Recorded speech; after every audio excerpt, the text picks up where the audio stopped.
Welcome to our channel. Today we how to backup Microsoft Teams data with eDiscovery exports, detailed guide step by step clearly. To backup Microsoft Teams data using eDiscovery exports, begin by logging into Microsoft 365 as an administrator. Once logged in, navigate to the Microsoft 365 Compliance Center. In the left-hand navigation pane, locate the section labeled eDiscovery. Click on the eDiscovery option to access the eDiscovery tools. Select Core from the eDiscovery options available.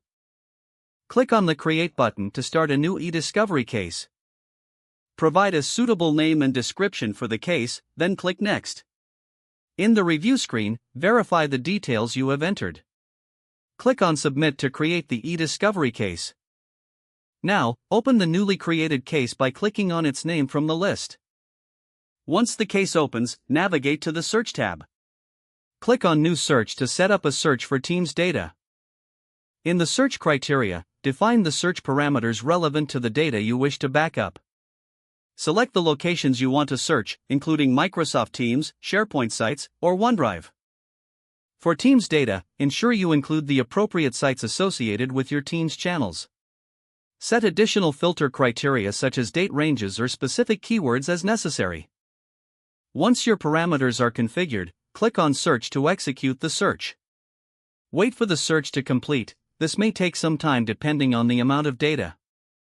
After the search is completed, review the summary of found items. Click on the Export option to download the search results. In the export settings, choose the format you prefer for the export. Confirm your selection and click Export to begin the export process. You will receive a notification once the export is ready for download.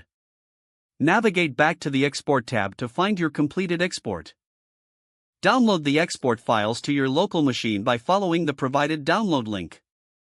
Once downloaded, ensure you store the files securely for future use. Regularly repeat this process to keep your Teams data backed up and up to date.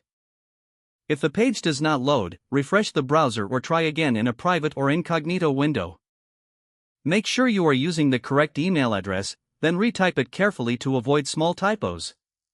If your password is not accepted, use the Reset option and create a new strong password you can remember. Don't forget to like this video and subscribe to our channel for more step-by-step tech guides.